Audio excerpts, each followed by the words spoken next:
And we're live again from one live stream to another. I've got Egal in the building, and it's a shame. I wish we was talking about new signings. We're going to address the elephant in the room, which is obviously Kai Havertz's injury, Trossard stuff going on, and just general sentiments. But before any of that, make sure you're following Egal and whatnot. How you doing, my guy? Bro, I was doing well before I heard the news. It rains and pours, I guess. Whenever you get one piece of bad news, you just got to get more. Honestly, hopefully the club finds some solutions and get us somebody in.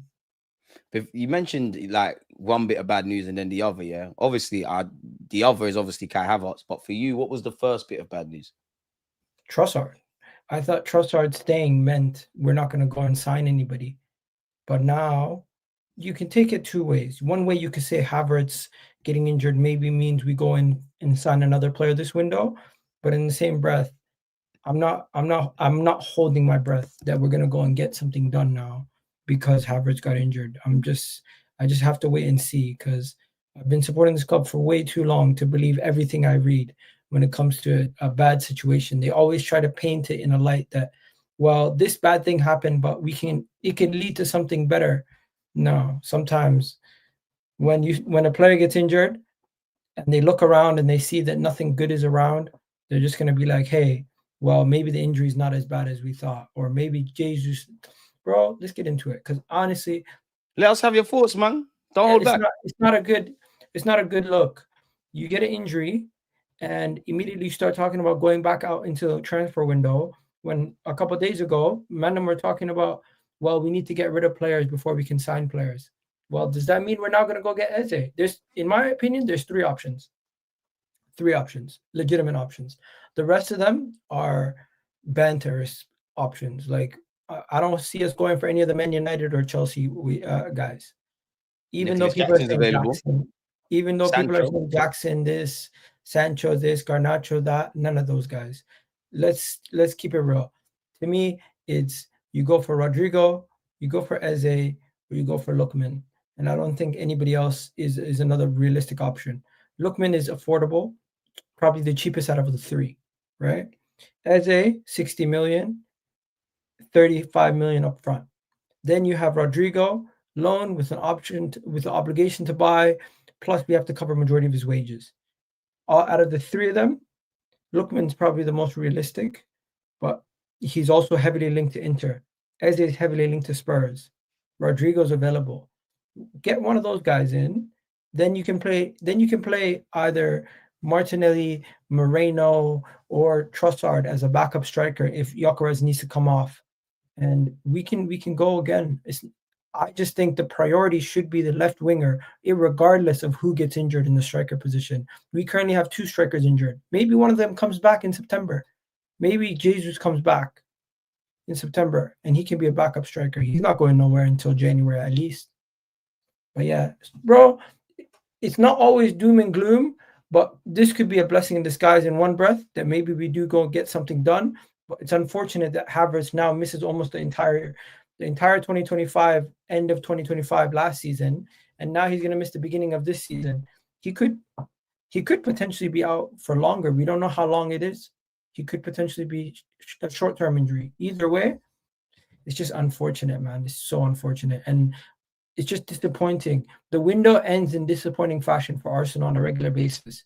If this is how it's going to end and we don't go and do anything, forget about the fact that we signed 6 players. It could be considered a failure, bro.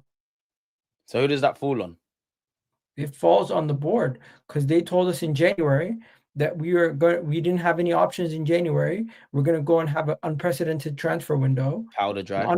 The unprecedented transfer window turned into 4 squad players and 2 players who we pretty much already had an idea we're going to bring in the first place.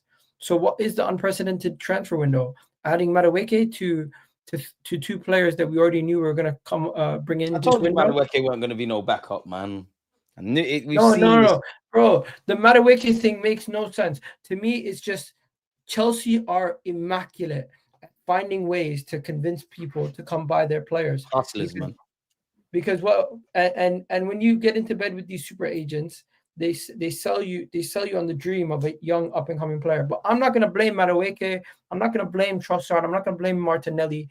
This is down to the board just constantly, and it's specifically the Tim Lewis's, the Richard Garlicks, them guys, because it always seems like when it comes to being ambitious, these guys are first looking about, well, does it make the, it's not about does it make the club better now, it's about does this make financial sense now, before does this make us better now. And that's just where I am annoyed, because it seems like the priority is always balance the books over trying to win as much as possible. Because if you win, you're gonna get more money than if you try to balance the books every year. Especially if you win the Champions League now with the Club World Cup and all of that sort of stuff. And we saw the you money think it brings PSG care about balancing the books with their young up and coming team? They're gonna pay them all bonuses. They don't give a shit because they win everything. Man City, they have the highest wage bill in Premier League history before Kevin De Bruyne and all these guys got injured last year. They didn't care because they won 4 league titles in a row. Last year they realized, you know what? Maybe now we need to start shifting out some of these guys. But hey, I'm frustrated because of multiple things. First, Eze. Second, Trossard re-signing, and third, now this unfortunate injury which we cannot control. So overall, Arsenal, just don't let these guys down. The Salibas, Gabriels, Declan Rice's, Saka's, Arteta, they don't deserve to constantly go into can you throw Arteta into that? No, they don't deserve. They don't deserve every single season going into it with ambition and trying to say, hey, we need this and this and this, and then the board letting us down by saying, well, we just can't get that final piece. It always seems like there's one piece to the puzzle that's missing. And you know what that is right now? It's not a left back like we were talking about early in the window. It's a left winger. We all agreed we're going to have to get a left winger. Madueke is not the left winger for me, bro. We need a left winger that can actually take a game on his own. And if they get me Rodrigo, we have the technical quality and the game changer to make a difference. If we don't, we need to be a little bit fortunate. A couple things need to go our way. Nothing. And I don't want that. I'll be real with you. Nothing can go the way we are now. Nothing can go wrong, which we all know reality, and what I'm about to say are different things. But the way I feel, there can be no we'd have to overcome refereeing, but there can be no refereeing stuff. There can be no more injuries. Players that we don't necessarily rate, if they're in a good patch of form, we have to hope that continues. The players we do believe in has to be amazing. Everything Mikel Arteta does on the football field, it all has to be amazing. Unfortunately, this is not how life works. Man United game, which we'll get into towards the end, shows everything where I don't really care about people that are not connected to Arsenal speaking, but everybody seems to, because we won, we're catching heat for how we won, right? You look at what Mikel Arteta said, Raya said, Saka said, us fans, no one was happy with the football, but we got the 3 points. So as a minimum, that would be the case. Can you really say though, like it extends to Mikel Arteta? Because that's the only one I disagree with. I agree to an extent, but I disagree. I think the players have been shortchanged. I'm very concerned about if we don't win stuff, mental fatigue. But Arteta's done good things here, quote unquote, regardless of what we say about the ownership. And he liked the job so much, he signed a new deal. And if you like, I'm not saying you're wrong, but where you look at the board and it needs to balance sheets and whatnot, if you know that is the case and you're not going to be able to have this unprecedented summer, why would you sanction Madueke? Like, let's be honest. Like, Madueke is not signing for this football club unless Mikel Arteta sanctions that. So can he really be absolved of any blame? I'm not saying he to be blamed for everything. Clearly not. But there is that. And I just want to say before you answer that as well, I'm not really vexed at the Trossard contract thing because for me, it should be irrelevant. You look at the details when you look at Trossard, bro. It says that contract's been on the table for a minute, right? Regardless of what we've heard about selling to buy. So that's told me what the club's plans are. So you can't have had to have factored in whether you get Rodrigo and all of that on Trossard leaving. Every option's on the table because he didn't sign it. But yeah, like, can you really not attribute none of that to Arteta? Because I think he's getting off the leash a bit too much. My point is the board are the ones that said we're not signing a striker in January. Arteta would have signed one if he wanted. The board are the ones that are constantly saying certain things need to be done financially before we do certain things. And I do think Berta has done well. I do think Arteta has done well. I think the board constantly have shown, doesn't matter if it's Edu, if it's Arteta, if it's Arsene Wenger, if it's Emery, whoever it is, if there is a position of need that we can go without and maybe address next summer, they will always push it to the following window. Never season the present. Yeah, and to me, it's just people want to make fun of the manager. People want to make fun of the club. From top to bottom, there's issues at every club. But it just, to me, it seems like Arsenal don't do the simple things right. The simple thing is you need a striker, you need a left winger, you need a central midfielder. Zubimendi's already through the door. Gyökeres is through the door. Don't sanction a £52 million deal for Madueke before you get the player who you feel like is actually going to be the left winger that makes the difference. Why sanction the £52 million for Madueke? Why, you're worried somebody else is going to come and get him? Exactly. Like, maybe I'm just an armchair expert, which I am. I've never been in the boardroom, yeah. But it feels like you could have, maybe Madueke would have went somewhere else, yeah. But if anything, you should have. I know he's not exactly a left winger, but Eze is one that could have been through the door. Madueke, you could still be linked with him to this day. I just really don't understand the priorities. But it's just also, gonna you get the sport, but boy. Also, to tell us Ethan and Eze have to do with each other, fair. But in what world does no. No. I'm not done. In what world does an 18-year-old get his pathway blocked by a 27-year-old? It doesn't make sense. And it's unnecessary pressure, because as good as he is, and we wanted to see him get chances, and you know, they always say if you're good enough, you're old enough, all of that stuff, that is great. But at the end of the day, it's not making sense. We need to do it for 38 games, probably 50 plus in all the comps. You're placing too much. That's why, for me, I remember me and you were speaking about it. That's why I said, me and you and everybody in the chat, we can all rate Eze as much as we want. I'm not saying that the club don't rate him, but they don't rate him to the scale. Everybody that we've got at the club was clearly a priority, whether I rate Madueke or not. They probably looked at it. Bearing in mind, they told us Madueke, well, we heard Madueke and Eze were two separate deals, right? They probably looked at it as Kai can play in that role. He's obviously injured now, but he can play in that role. We have got 1 year in. We heard the contract thing. Martin Odegaard is the captain. There's probably not going to be too many times you see a Rice or a Zubimendi drop out and Eze plays in like an 8 role. The left wing, they might not see that. It felt like too much things had to fall into place. Like, we've got to let people go. We've got to do good in terms of outgoings. Too much dominoes had to fall in place for Eze. So they can't have wanted him. The guy's dying to sign for Arsenal. I can't begrudge him for going to Spurs, bro, because at the end of the day, they're actually trying to make movements. And when I look at the ITKs, like I think Con Marble Hall said it, and there's another one. They said Arsenal basically sold Eze all the dreams and whatnot, but you've not made any movements. He can go, stay in London, play Champions League football. Great. But for me, Egal, I'm at the point where I would have loved Eze, would have loved Rodrigo and all of these guys. But if you can't get Rodrigo, you're telling me that if you attempt to go for him, you're telling me that you want a talismanic left winger. Go and find another one. If you want Eze, you're telling me you want a plug-in player, multifunctional attacking player. Go and find another one. If you do that, great. If you don't do that, you're telling me we've got enough, whether we've tried or not. You know what you need to do in May of 2026. So, fucking jarring. Where do we go from here, Gal? If Eze's gone Spurs, if Rodrigo is not happening, if who else we've been linked with, you get where we're at. Like, first thing, asking you for players, where the hell do we go? Deluded, we always do transfer shows. We do transfer shows all transfer window. You want to know something?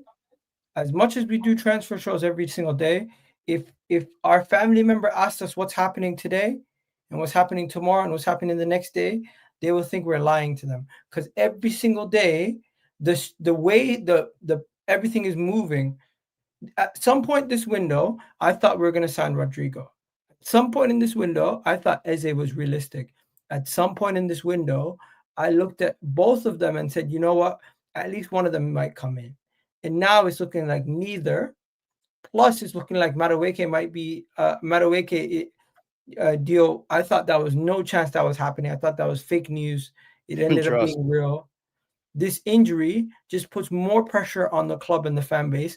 And I'm going to be honest, I don't want to act like anybody knows what they're talking about anymore. Because even the Fabrizios, the David Ornsteins, things change so much that nobody knows who's going to actually sign for Arsenal at this moment in time. Yeah, Kiko Suarez is still Suarez guy as well, man. Kiko Suarez said one thing to me. He said Manchester City and Arsenal are the two clubs in England that Rodrigo could end up at. The reason why I said Arsenal is the club is because there's a gaping hole in that left wing position, and the solution is staring them in the face. If they want to spend the money and get the player, they can get it done. And they're the club that is in the best position to get the deal done. If they don't get it done, it's because they've royally fucked it up. And he messaged me after Trossard's deal got signed, and he said, it looks like you guys are about to royally fuck it up because the player is not going to play. Real Madrid still want to get rid of him. Arsenal are realistically the only option now that Savinho's staying at Man City. If Arsenal do not go for Rodrigo late in the window and Real Madrid don't give us a decent deal, where are we going to pivot to? What's the pivot? Fofana? For God's sakes, we don't need another youngster to come into this team that's not guaranteed to improve our squad. Regardless, I'm at the point where I agree with you, but I'm at the point where I'm not mad. I'm not disappointed. I'm not on this Mikel Arteta, Berta, this and that. For me, you're all in it together. I always give the example of when I used to play, God bless my nan, when I used to play at my nan's house with all my cousins, we'd all be having like we'll be in a room, all running up and down, having fun. If someone breaks something, everybody who is around is going to get in trouble. They're going to get slaps. That's where I'm at with the club. You're telling me indirectly you think we've got enough. You don't believe in Eze enough to go and force the ball out. Because let's be honest, it does feel like where you look at Madueke and Kai Havertz, when it's players that divide opinion, the club might share a different kind of thing, but we move very quickly. And we are at that point where Arsenal have to decide if they want to sit at the big boy table. I think every Arsenal fan understands people needs to be gone and all of these kind of things. But if you want Rodrigo, if you want Eze, if you want this one, if you want that one, it does come with big transfer fees. It does come with big wages. And Arsenal have to be able to pivot. Obviously, in an ideal world, we've got our Eze, Rodrigo, maybe both of them, Jesus, Trossard, all of these guys are gone. But equally, worst case scenario, we had to have gone into this window expecting you might not be able to shift Jesus because he's not fit. You might not be able to do X, Y, Z in terms of outgoings, but you still know what you need to bring in. Because the way I see it, I hope I'm wrong, but we're going to have some good evenings. We're going to beat some good teams. We're going to go on some good runs. I can't tell you if we're going to get over the line. And we all know the reason we want to. Away from the Arteta is the guy, isn't the guy, all of these things. The players, fuck the fans as well. The players fucking The fans are mentally fragile too. They're going to be fragile, especially in this season. That's why I said every game we win, it's amazing. Every game we lose, sack. But even when we win, there's still people complaining, bro. 100%. I don't think Arsenal Football Club, the fan base, people criticize me for being overly positive and not criticizing the club. I think we don't support the club enough to the point where it's a healthy environment. Anything goes wrong. Anything doesn't go our way. Anything that doesn't go our way, it's to swing this way, swing that way. Now, I am part to blame when it comes to positive. I will maybe go a little bit too far if we go and win 5 games in a row. But the moment we lose one game, for people to say, I want the manager sacked, I want this guy gone, all these players are shit.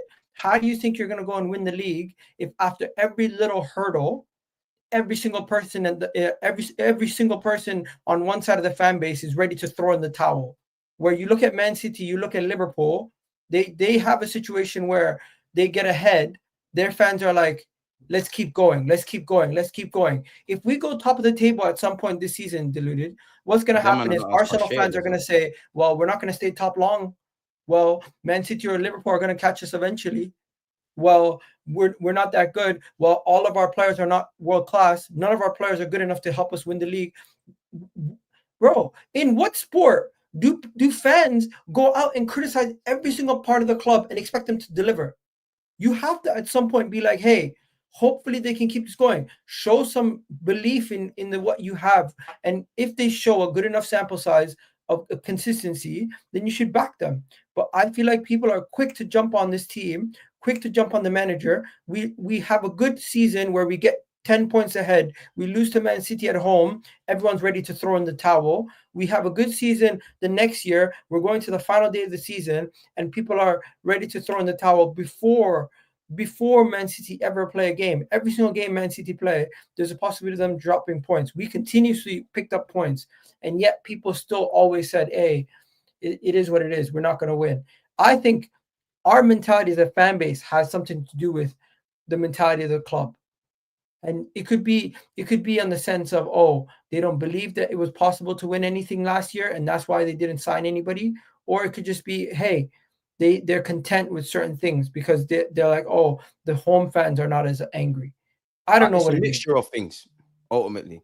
And I think It when you is. look at it, for me, when I look at those who run the football club, I think there's an element of complacency. I think people would like to win, and I'm not extending that to Arteta. I think there's a lot of questions Arteta should have. I think Arteta, you're not learning from certain mistakes, you're not learning from certain shortcomings. But I think our club is complacent. The only time we move with aggression is when we're not in the Champions League. We're comfortable, and comfortability is a killer. I'm not extending that to the players. I think the higher powers that be, and this is why for me, I'm just at the stage. It is what it is. I'm not happy. I'm not sad. If we win, I'm amazing. I'm feeling amazing. We lose, it is what it is. We hope. I agree with what you're saying in part with support. I'm not down for just blindlessly supporting stuff. But then, Egal, this is, I mean, it's a mad username to have, but this is a fair question. This isn't me. This is how some people feel. Egal, don't you think the pessimism stems from the lack of evidence? Some people need to see to believe. Okay. Some people do need to see to believe, but I feel like there is pessimism and then there's overcritical analysis to the point where Kai Havertz, you don't even rate him. You think he's shit, and then now we lose him to an injury, and you're like, well, the season's over. We don't have a backup striker if Gyökeres gets injured. That's how I feel like people are analyzing the season. Immediately, they're just saying, well, this happens, it's over. And we've seen over multiple years, people get over hurdles and find ways. And I don't think this is a hurdle that's really going to be too detrimental at this moment in time, as long as we can still manage it. And as much as I rate Kai Havertz, him getting injured right now, one, could be a blessing in the sense that we go and sign somebody else. And two, Gyökeres is going to have a good enough run where he can get embedded into the team, and we don't have to worry about start Havertz versus Liverpool now, because we need to win this game and Havertz will be a better fit. Well, Gyökeres is going to start, and he's going to have to get used to it quick. So do you feel that, with that being said, maybe there's an overreaction to Kai Havertz's injury? Because for me, for what it's worth, I actually think for those that are not over-exaggerating, quote unquote, and I'm not talking about the extreme opinions, this is a bitter pill to swallow. The only saving grace is that, and I agree kind of how you phrase the blessing in disguise, is that the transfer market is open. If you do want to act, if you had any plans about acting, you need to get a move on. I actually feel this is a bigger blow than a lot of people would lead to make out. We're going to miss him. But I do hear what you're saying. Like, do you feel there's, because you kind of touched on it, like, if people don't really rate Kai, then surely there shouldn't be this much noise about his knee injury. Maybe it's frustration with the Eze, with the Trossard, with how we've been playing, with what other teams are doing. But surely then, if nobody rates Kai, like, it's calm then. You know what it is? People have agendas. I just seen Lee's tweet, for example. He's basically like, Lee, yo, on the platform yesterday. He's basically like, oh, what do you expect from a manager who rushes players back? They're gonna get injured. I'm like, bro, it's a new season. What does that have to do with anything? Agenda's got an agenda, right? Everybody's got an agenda, man. I think a lot of our fan base, I think the toxic positives, I think the toxic negatives, I think shake it all about. I do think we all, as a fan base, just need to unite. That, for me, is not just blindlessly supporting. We will never unite because we're never going to get that. We all know that. Exactly. You took the words out of my mouth. Pause. Unless we're at the parade and everyone's like, you know what? Arteta impressed me. That's where we need. And we're on knife edge, because what I would say with Arsenal now is, during the Emirates era, we ain't done nothing serious in it. Then we've got to a point where we're flirting with it. Fair enough, cool. We forgot how to win. We've forgotten how to win. Exactly. If you don't tell your wife, regardless of if it's you, me, anyone in the chat, if your girlfriend, your wife, your missus, she could be the most beautiful woman on the planet, and she might have the most self-confidence ever. But if you don't tell her she's beautiful enough, she's gonna forget it, bro. This club has forgotten how it is to win. And I'll be real with you, Mikel Arteta, when it comes to getting over the line, there's something wrong with you. Whether it was in the Cups last season, whether it's your fault or not, indirectly, everything is your fault as a manager or as a club. We struggle with that. We have good nights out, but there's nothing set in stone. And I feel sorry for the players. You mashed up Real Madrid, you mashed up City. The season, I think you referred to it in a passing comment, like where the second half of the season, we had a decent run and we lost on the last day to City. Like, we flirted with it, but we're just not getting over the line now. My challenge for Mikel Arteta, Egal, is, and actually the team is, you're a good manager. The team is a good team. Show me you're great. Show me your winners. And if you don't, you can't be remembered. Because when you break it down, you've done good things, Arteta, but you've done nothing groundbreaking that I haven't seen in my 30 years supporting Arsenal Football Club. There's nothing, really. You haven't done anything. I've even seen us beat Madrid. we're just sleepwalking into the abyss at this moment in time. And we've come so far, Egal. We said this on the platform the last time. If we say this is the run to getting us here, and my Mike is winning the Premier League, yeah, we've got here. We've come so far, crossed so much terrain, so much setbacks. The sat nav stopped working, and now we're gonna start acting up. I don't know what to say, bro. All I can say is the windows are shutting. Today there's bad news. Hopefully, with bad news, some good news can come around the corner. What it's gonna be? Signings, or what if they just sit there and say, "Hey, Jesus is back"? I don't want to hear that, because then when he gets a setback, I'm not even saying it to be pessimistic about Jesus. Realistically, the man's come back from a long-term injury. You are going to get little niggles along the way. And how much minutes are you able to play? But we know how it is. It's going to be like a new signing. The Athletic's going to come out with an article. We tried to sign Lionel Messi, but the financial conditions, we didn't deem it was great, powder dry. And this is what annoys me, because it feels like this. The club talk bullish, and let's be honest, the club are not putting out these articles, but we all know the journalists and the articles that they filter to. What is going on? Every journalist under the sun, maybe up until probably like 2 weeks ago, we were being told Madueke and Eze, 2 separate deals. We're big fans of Eze. Boom, boom, boom. This, that, and the third. It's just rinse and repeat, man. You know something? I've come to the conclusion that you can't believe anything these guys say, because at this point, that is the new way to fool people in the transfer window, by just saying, "Hey, well, the deals are separate." Well, there's no evidence they're actually separate. They just said that to string us along the whole time.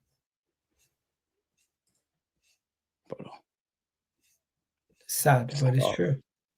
It's dark, man. Like it's absolutely dark. Even the new one is like apparently Champions League money. Well, we've got Champions League financial constraints. I ain't heard that before. We've gone over Trossard, so what's the point? I won't waste your time with that. What you made of Gyökeres, man? What you made of Gyökeres in United? Well, the United game and Gyökeres in general now, man. Bro, it's pretty straightforward. Agendas are gonna agenda. They're gonna say what the hell they want to say. Gyökeres is gonna get it right eventually. If he scores a hat trick versus Leeds, I wouldn't be surprised, because I wouldn't be surprised. And you know what they're gonna say if he scores a hat trick versus Leeds? He's still a fraud because he did it versus a relegation team. Like I honestly couldn't care what people say. Only thing I care about is how we perform. And if we perform better in this upcoming game, that's all I need to see. That's all I need to see. What are you saying about our attacking play, man? Pardon me? I just need to see a better performance from the whole team in the next game. I agree, because you know what it is, like sometimes you just need to get the result, and we got the result. Like United had the performance, quote unquote. They didn't have the result. We had the result, not the performance. The manager, the players, the fans, we've all been critical. We know what we need to be critical on. I wouldn't take anything away from Man United, but by our own standards, we was giving the ball away, we was doing mad stuff, so we could have been shot in the foot. End of the day, they probably should have scored more than us, but we scored more than them. We probably should have conceded more than them. We conceded less. The only issue I would say, and actually I think Saka said it perfectly, is like those mistakes in other games will go punished. You know yourself, you've been watching football a long time. Sometimes you're going to win when you deserve to lose. You're going to lose when you deserve to win. You're going to draw when you deserve a little more or less. But throughout a season, you're going to get kind of that medium. And I'm not expecting like us to look a lot better in the final third and all of these kind of things overnight, but that needs to improve. Do you think it's more of a case of Mikel Arteta needs to find a way to like, just make us play a bit more free-flowing football? There were elements against United. Or is it a case of Gyökeres needs to adapt, adjust, and step up? Like, where are you at? Is it more the manager? Is it more the player? Like, how do they meet halfway type of thing? It's the cohesion amongst the players. They were playing like Gyökeres didn't exist. And you've seen when he did get the ball, he was more in the wide channels because that's where they're finding him. If they found him more centrally in and around the box, he would be able to get more service and score more goals. Also, you got to give De Ligt credit. De Ligt did basically man marking the entire game. And everywhere he walked, he basically stuck to him like glue. So you got to give him whatever credit he deserves also for that. Free at the back, man. Tough. Right? And the final piece I would say is Gyökeres himself finds himself in situations where he's isolated from the whole team. If he's isolated, I don't want him to get away from his principles. Keep doing what you were doing to make you a great player. We need to be able to find you because we played like he did not exist at times. 3 touches. But that's We the thing, played Egal. I don't even we think it's played just like in he the was box. not in the team. He was still in Sporting the way that we played. But this is what I was saying. I don't think a striker, like you could have put Isaac there, Haaland there, any of them, and we still would kind of see this. I think we obviously he needs to adapt, drop deep, do all that modern day striker stuff, but we need to find a way to free up the attackers. The one thing I would say with the United game, which for us, there's nothing to scream and shout about, I did see elements of trying to be a bit more direct. Now, whether it's Saka or Martinelli making crap runs or whatever, there was issues, but he put himself about. But at the end of the day, like, he's a cold-hearted killer in front of goal. This ain't enough, really, is it? Crazy. But I don't know, man. What did you think of Madueke's cameo? Nothing really to talk about, in my opinion. I gotta ask you about Martinelli. Odegaard and Saka. Martinelli needs to learn. He needs to learn a thing or two because he doesn't use his pace to his strength. He doesn't show the passing ability to be a top creative winger, and he doesn't show the finishing. He doesn't show the finishing ability that he used to have. It seems like he's very predictable whenever he plays, and that's just maybe down to coaches and players, opponents picking up on what he's good at. And whenever he's in the final third, I think he needs to mix it up. Sometimes shoot near post, sometimes shoot far post into the corner. Don't always do the same thing. Every time you're on the byline, don't always just try to cut it back. Try to maybe squeeze it in the near post. Do something different. He used to be different. He used to be spontaneous. Now it seems like he's just very predictable, very comfortable.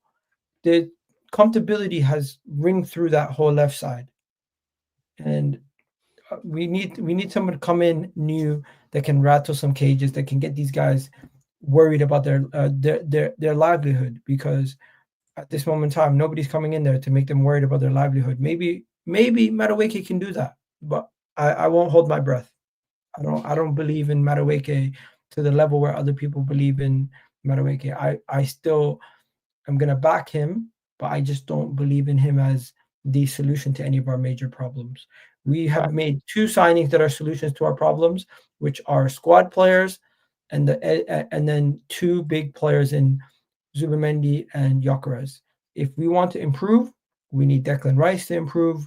We need Saka, Saliba, Odegaard all at their best, like they were 2022, 2024, 2023, those years. And then we just need Gyökeres to be like another piece to that puzzle that can get us the goals. And versus Leeds, Leeds diluted, I'm going to see what I want to see. Leeds game will tell me a lot about where we're headed, because we will now be facing a team that we will be able to play against, that will play maybe a little bit deeper. We will have a lot of the possession. We'll be at home. It will be a little bit more aggressive, and we will see what we want to see in that game, be it good or bad or ugly. And I expect that to be the real eye-opener on how good we can actually be or how much work we still have to do. Do you feel like the Bilbao game in pre-season was like a blip in a positive sense, in the sense that apart from, well, we've played Man United, we got the 3 points, we're happy with that. And prior to every game excluded in pre-season and off the back of last season, we've not been impressed in the final third. We've not been impressive in the final third for Arsenal fans, or been great in an attacking sense. Against Bilbao, I must admit, it was a breath of fresh air. Maybe Mikel Arteta is working on something new. We played Man United. It's not the game to really try and experiment stuff. Let's just go with the tried and tested method. But do you think that was like a blip and there's still a lot more work to do? Because I must admit, I thought, whoa, Rice is in a role that looks like it makes sense. Zubimendi, there's rotation, everything that I wanted to see. Start, man. Like, I know it's a difficult question, but yeah. You know what it is? I don't think. I just want to take it back to the Bilbao thing. I don't think it was a blip. I just think execution is part of training. And they executed some things that we didn't really see too often, which was the quick transition goals, which was getting defense shapes unorganized. And against teams, against teams with better quality, you're not going to get the same level of execution that you did versus Atletico Bilbao in that preseason game. But at the same time, we seen glimpses versus Manchester United of what we were capable of doing on the counter, what we were capable of doing when we play the ball quicker. And I would say it's actually that was promising sign. People were saying, oh, our transition is so poor. Well, it doesn't click right away. Liverpool didn't get as good as they were on the transition. Klopp was working with them for years on the transition. Similar to Tottenham with Jose, with Conte, with all We didn't these get guys. here overnight with how we defend. Yeah, we are one of the best defensive teams in the world because of how well we are drilled. Now, you can maybe get there eventually with the attack, but it's not going to happen overnight. And I do think, as much as we see different patterns of play, different combinations, different players getting into the team, the main thing that's going to click is, can we exploit can we exploit the defenders in that game? And will the way to pass be perfect? Little small margins that were just not perfect in the game versus Man United, but we still won. We could have won 3-0. We could have lost 2-1. And had no complaints either way. Fortunately, we was on the right side of fate there. And do you know what? For a ground, there's a lot we need to work on in terms of the performance. One love Man United for the result. It's a ground we struggle at. 3 points, we move. Go on. Did I answer your question though? No, you answered my question. I want to, Banana, you're probably man of the match. Your name is Mad, but I think he's asking some great questions. I don't know what team he supports. I thought he was an Arsenal fan, but based on this sentence, it's a bit different. Considering your upcoming run of tough games until the Newcastle, what percentage do you care about the performance versus the result? Oh, you answer first and answer. That's a great question. I couldn't give a shit about the performance versus Liverpool. We get a result. I couldn't give a shit about the performance versus Man City at home. We get the result. The games that I'm looking at the performances is Nottingham Forest, Leeds, and even Newcastle, because I just don't view those clubs as games where we need to throw away the result and just the performance. Obviously, there will be parts in the games where we can look at performances, but this early start to the season, we just need to get results. The part of the season where we can look at performances is when we have a 4 or 5 game run of teams like the Wolves, West Ham, Fulham's, where we've regularly performed well but not gotten over the line. Those are the games I'm going to look at more often than these top 6 games and these early matchups. For me, it's a weird one. I'm 60-40, 60% result, 40% performance. But I'm more like, for me, I'm more watching the 40% because I do think it's just about results. I'm a big fan of get the result first, then obviously start looking at the performance. At some point, though, because I've seen it under Unai Emery when we was winning a lot of games and going unbeaten, but we were papering over cracks. At some point, results and performance are going to correlate. And you learn more when you've not necessarily won or played well than when everything's scintillatingly good. If we want to win the league, we need to just get performances. For me, at least from the first 6 to 10 games, let's just get 3 points. Just grab the 3 points. That's what we need. And just off the start of the season, if you've got to go to Anfield, if you've got to go to Old Trafford, if you've got to go to Newcastle, I can't remember if they're home and away, you need to win. Egal said something which kind of is different to what I said, but I agree with what he said in that when you're seeing the Leeds and the Nottingham Forests, those are the kind of games, even to be honest, even against Manchester United, like we brought Gyökeres to score against the smaller teams and they say he's a flat track bully. It's a shame that he didn't, do his thing over there. But it's them kind of games where I'm looking at because that's where our season was kind of made and broken really and truly last year. And we say every game's a cup final, 2 points up from last season. We're 2 points up from last season. Fair. If you want to look at it that way, we're 2 points up from last season. We drew versus Man United last year. Yep. And to be fair with you, I think there's a lot of things we could have learned in the game last year as well. So, boy, you know what? The one thing I'll say is that we've been able to get results when we haven't necessarily been good, but I don't think we've done that enough in terms of being winners. Like Liverpool had a lot of games where things went left and they still made it happen. We don't do that to a higher standard. We need to. So but we take for granted what we're good at. Yeah, but Egal, like who cares about what we're good at? Respectfully. No, but you take for granted the defensive performances where we thug it out. Not really, because I'm at the point, there's no point me talking about or paying attention to what we're good at. Take the good and make it great. the shortcomings is what is going to get us to the next level. The things that we're not good at, the low blocks, all of those kind of things. That's what I want to pay attention to. I hear that. We've become accustomed to that. And especially when people say we're boring and whatnot, comes like when we win games and it's not nice, it comes like people just want us to play entertaining football for the sake of it. Because when we was doing that and losing and getting bullied, what happened? It didn't make sense. But naturally, it's the things that we're bad at, Egal, for me, that I want to focus on, because that takes us to the next level. It's like if you've got a kid and, you know, their exams are coming up and they're very good at English, they're amazing at it. Why are they going to, obviously going to keep working on it, but why are you going to put the majority of your attention there? If they struggle at maths and science and things, that is what's going to see you doing things, in my opinion.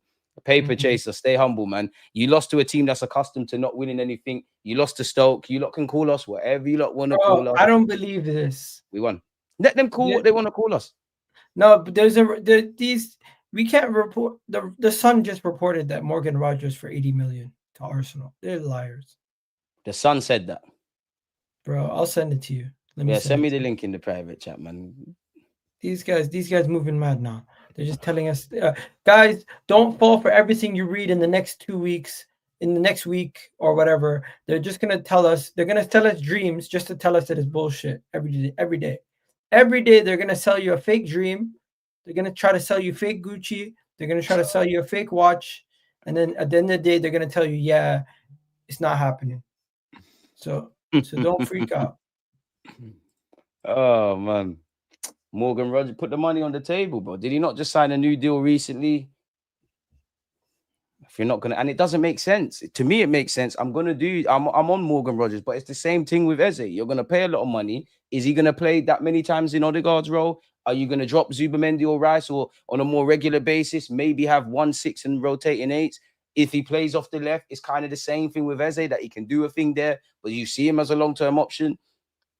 I would love Eze. I would love Rogers, sorry, but just seems like nonsense to me, my boy. It smells like cap, yeah.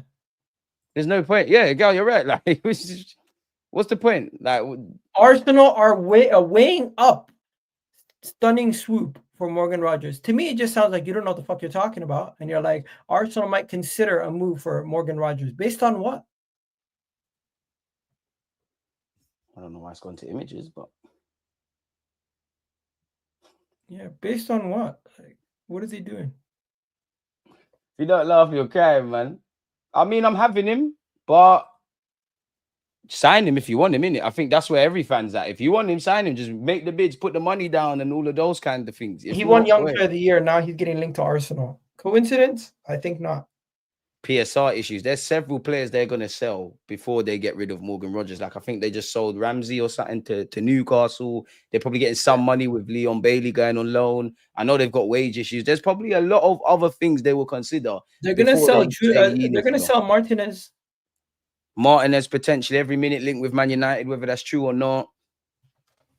If Martinez goes to Man United, that would be a good signing for them. But for him, his career is just very interesting. Would he stay in the Premier League and join another Premier League team? To be fair, I wouldn't be able to tell you who, but for some reason I always believed like Emi Martinez, especially after they won the World Cup. I don't know why, but I always thought he would go somewhere in Spain. I'm not necessarily saying Real Madrid or whatnot. He stinks of Atletico, to be fair. He's a shithouser, but yeah, I'm surprised he's still there. Man United, unpopular opinion, I think that's a good move for him. It's Man United. Even though he stunk up the place when he was there last season. He's not good with his feet, is he? That's the thing with the modern day, man. If you're not good with your feet, but then you got someone like Onana who's great with his feet, not really good with his hands. Because he could never go to Barca or Real with his feet. Yeah. The traditional keepers kind of frowned upon, man. Look at Porto's keeper. He was always tipped to be the next big keeper. He never ever got the move that he wanted. He's now going to Turkey. Sometimes it's about what you can hustle, you know. You're talking about Julian Alvarez, bro. Another dream, bro. Why do we sell ourselves stuff that's never gonna happen? Apparently, he's upset. I mean, Egal said it there. If I'm honest, people, I'd love to be proven wrong. It's a dream, bro. Like it's like he just left recently. He might want to leave, but you know what this smells of? This smells of Liverpool late transfer window move. Arsenal have no chance, in my opinion. Because if you're acting over Rodrigo and Eze, can forget this. He's gonna cost bread. He's probably Bro, got several years on imagine his Isak contract. says he's staying at Newcastle. Liverpool drop 100 million for him late in the window. Yeah. Atletico Madrid saying no. Especially if he wants to go. But then why would you want to leave sunny Spain? And then listen to this. Then Atletico Madrid go to freaking Chelsea and say, give us, what do you call it, Nkunku or something like that. It's a myth, man. Or Jackson. We're just shit at now. If we're linked with Jackson, Sancho, them kind of players again, I believe them a bit more than obviously Mr. Alvarez and all these kind of things, man. Stop. Bro, but you know what's gonna happen? We're gonna get linked to them because they know Arsenal fans are gullible and everything we get sucked into everything. We've already turned down Jackson on numerous occasions. Chelsea have said to us, "You want Jackson?" We said no. "You want Jackson?" We said no. "You want Madueke?" We said okay. We'll think about that. Probably gonna need him now though. But then they said to us, "Oh, you want Garnacho? How much? Nah. We're good." Sancho, not even thinking about it. So we'll see, man. I just don't believe everything you read, guys. They're gonna try to make everyone lose their mind every day. Every day, they're gonna try to make Arsenal lose their mind. They want us dead and buried before September. They want us gone. They want Arsenal to be top 4 conversations come November. That's what they want. And the reason why I say that, look at the start to the season we have. Look at the referee for the next game. Oh, Egal, man, come on, man. No, but bro, deluded. It's very simple. If you have a Liverpool supporter as a Premier League referee who's not allowed to referee Everton or Liverpool games, he should not be allowed to referee the game of a team that he's going to be then facing Liverpool the following week. There is so many games you can choose. You could choose out of the 10 games in the league, you can choose 7 different games that do not affect Arsenal, do not affect Liverpool's opponent next week, or Everton. But they choose to put him on a game that affects Liverpool's opponent the following week. And if he gives a dodgy red card, it's clear as day once again. If he doesn't, then there's no case. I think realistically we should win and the referee shouldn't be a problem. But at the same time, the PGMOL shouldn't give themselves this headache by even making him the referee for this kind of game. I hear you, man. You know what? When it comes to referees, I'm past it, man. I'm actually past it. Like I'm not even complaining. I think that's fair. Yeah, but it sets a precedent then, Egal. Like if any team that's in the quote unquote title challenge can start running that if that becomes the case. I think that's a fair precedent. If you have a Manchester City referee who supports Manchester City as a kid, he should not referee games for the team that is in the title race with Man City. Also, he should not referee games for the team that's going to face Man City the following week. Because guess what? If they're one yellow card away from having a player suspended, boom, he might give that yellow card to that player. They're now suspended for the Man City game. I'm not saying he has no integrity. I'm just saying he might be a lot quicker to give a yellow than he would be on another day.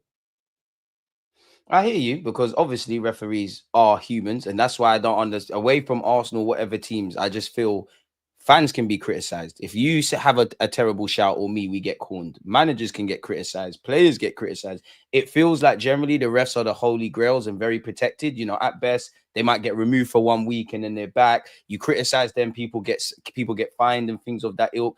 People look at them like they're not humans with conscious and unconscious biases. You know, if I think, I don't know, Bruno Fernandes is a diver, there might be, and I'm the referee, there might be a legitimate case where he's actually been fouled in the penalty box, but my bias is to give it against him. So I agree with that. And I know the refs do us dirty, but at the same time, brother, we're supposed to be hated. We're Arsenal. Everybody can cry about the ref decisions. We potentially, quote unquote, should have had a couple in our favor against Man United and actually one that went against us. It is what it is, bro. Like, it is what it is. The referee stuff is not going to stop. So it's either we keep crying or we control what we can control. Because even with the amount of times we think in the last 2 years, maybe 3, that refs have done us dirty, if any Arsenal fan can look me in my eye and tell me that's the only reason we didn't win the league, fair play. I don't believe that. There's things that we can control. There is. What's the only reason why we didn't win the league? What's the only reason why we didn't win the league? Yeah. There's multiple reasons why we didn't win the league. I think the Which main year are you referring to? So I know how to answer. I think the Last year. main thing that has always stopped us from not winning the league is not the manager, it's not the players that we have actually playing, it's the lack of ambition from the ownership in those moments. I've seen them in the NFL go and spend whatever it took to win their Super Bowl. I've not seen them do that at Arsenal. I just haven't. I've seen them in the NBA be able to get over the line because they Yeah, have we one know of the the best. Cronkies don't care about football like that, No, unfortunately. but in the NBA, they have one of the best players to ever play in the NBA in Jokic. They only won one title with him. NHL they've won, and NFL they've won. Bro, I think it's destiny that they're gonna win with us, but they're just not showing that final step to get over the hurdle. And I don't think it's the owners. I think it's the people running it like the Tim Lewis and the friggin' Richard Garlick are useless. They're the ones. It's everybody, man. It's everybody. Because even though I have the less criticism for the players, if I could get the players, Mikel Arteta, Tim Lewis, Kroenke, whoever you want, if I could sit you all in a room, you look me in my eye and tell me there was nothing more that you lot could have given, that you could have done. If they can say that's the case, then fair enough. But I think especially Arteta, if you're a man of integrity, there's more you could have done. The players, there's more you could have done. So it's not just that, because if at the same time we've been sniffing and flirting with second and semi-finals and everything else, it's that. And to be fair to them, again, I think a lot of our problems are self-inflicted on and off the field. You said it there with transfers. I think Arteta's shown he's a great tactician, but it's a double-edged sword that now you've kind of invented your own issues with low blocks and things like that. Clearly, the players like Aston Villa last year, you go 2 goals up and you don't win, you're in trouble. The injuries last season merely highlighted the incompetence in amicably having enough depth, because you look at last season and how it played out. The season before that, Arteta said we had one of the smallest squads. And to be fair, I don't really care about the Cronkies like that, but they could look me in my face and say, you can't tell us that we are to blame. We've given Arteta all of this money to spend. We've allowed him to win every kind of any battle he's had. Yeah, we're not perfect, but I can't just say that, like, you can't just blame us type of thing. There's a cocktail of reasons as to why we haven't won the league. And when it's all said and done, for me, Egal, it's just that we haven't seized the present. We've had 3 glorious years where probably should have won 1 Premier League title, maybe could have won 2, could have won a lot. It is what it is, man. It is what it is. It is what it is, man. Away from the refereeing chat, I don't want to get depressed, man. Considering the talk was we didn't sign Eze because of Ethan's new deal, how much minutes do you expect him to get? And do you think he can become better than Eze? Where are you at to that question? Maybe in like 3-4 years time, but right now him and Eze is miles apart. One's in his prime, the other one still hasn't even cut his teeth yet at professional football, like at the top level. How many minutes he's gonna get? I can't say how many minutes he's gonna get. Is he gonna come in for Odegaard every time Odegaard subs off? He doesn't even come in for Odegaard every time Odegaard subs off. Maybe with Havertz being injured, but maybe with Havertz being injured, we'll have to wait and see. But the thing that I want to see is, does Arsenal go and sign somebody, or do they just trust what we have in building? And are they going to be honest with us? Because I don't think the fan base can handle the truth that we're not going to go and sign anybody else. I'm at the point. I think you need players, but Mikel Arteta, you're a Premier League coach on 50 mil a year. Berta, you've handled multiple deals. Kroenke, you're a billionaire businessman. All of you accountants and whatnot in and around. You lot know more about football than me. I'm just an armchair expert. You lot do your thing. Just make sure in May 2026 there's something to celebrate. Yeah, show me. Because Tottenham signing a bunch of players, Liverpool, Chelsea, all these guys signing a bunch of players.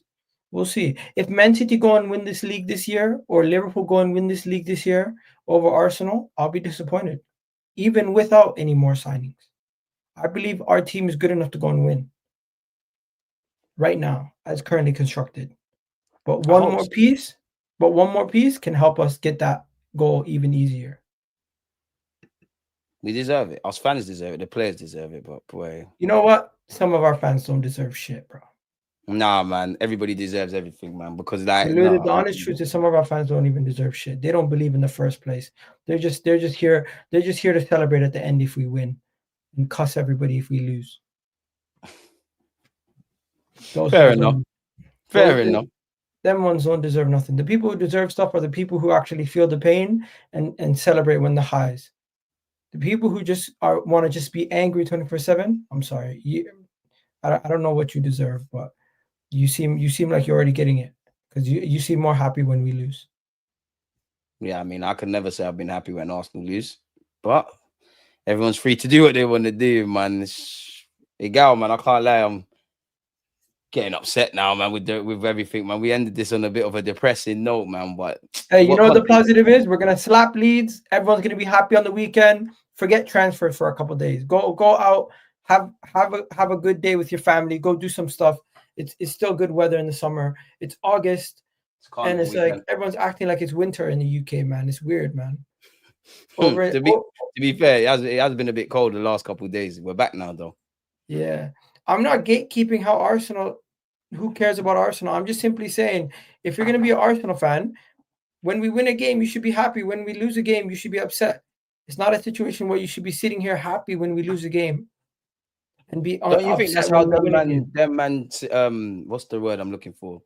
Like them people that do all the over the top stuff. Is that their way of expressing their frustration? I don't know, man. I'm just telling you guys. Guess what? If an Arsenal fan that was negative was sitting here and was cussing all the positive Arsenal fans, you guys would be like, yo, go on, get them. They're deluded. But when I'm sitting here telling you guys, some of these guys are over the top negative and they're always upset. They're always miserable. And when we win games, they still don't care because they don't believe anything's going to happen at the end of the season. And when we lose games, they're like, I told you so, I told you so. Their opinion matters more to them than actual team results and winning. Yeah, we ain't got time for the one-upsmanship, man. Let's just get over the line now and see where we can go, man. But Egal, what content you got to come out, my boy? If you are doing any content, I'm gonna go live right after you right now. I'm gonna do like just a reaction to the whole Kai Havertz thing, and then I'll send it back to you once I'm done with you and Kenny Ken. I'll send it back your way. Let's put your thing on now. Your thing never comes up via YouTube. Just type in Egal, unless you're telling me you're not following me, bro. I am following you. You can see your subscriptions. I'm in your comments all the time. I'm not a mod though. There you are. There you are. Just go on the other side. It comes up, no?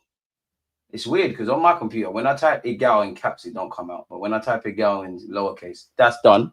So now we're gonna hyperlink ourselves over there. People drop a WDG or DG, whatever them content dons do. Say to do when you do that. Yeah, do that. Yeah, just be like raid. Anyway, I'm sending it back your way. 4:15. Yeah, man. But yeah, people, if you want to hear more of Egal, that's where we're going. It's always a pleasure to have Egal here. We've spoken about everything in it, so it is what it is. You're welcome to join if you have a second. I'd love you to join. I need to go eat some food. Nah, I get it. I try to think. No, don't worry, man. Shout me. I ain't been on your channel in a minute, man. It's only right, man. We'll be in negotiations either this week, next week. I'll definitely need to be back on your platform, man. Yeah, I'll submit the bid. Don't worry. Have a good one. Man said it's a bit bid, but we're going out, people. And again, big up the chat, man.